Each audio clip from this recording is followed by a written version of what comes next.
Prince William did an interview where he talked about modernizing the monarchy and raising his children. I want to play you this first clip, okay, where he talks about how things can change in the blink of an eye.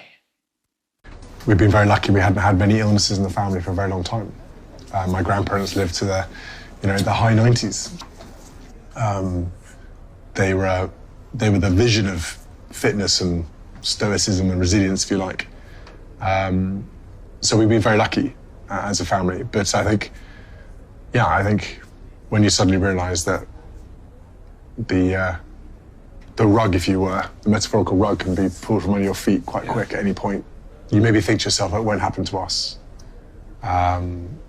We'll be okay. Because I think everyone has a positive outlook. You've got to be positive. But when it does happen to you, then it takes you into some pretty, not great places. Now, this might seem small at face value, right? If you don't follow the royals very closely, you might think, okay, what's the big deal? He's talking about his family and their health scares. The royals have been so buttoned up for years, right? The Queen would very seldom speak openly about anything she had going on. Prince Philip, Charles, they just wouldn't do it, right? They would have a stiff upper lip.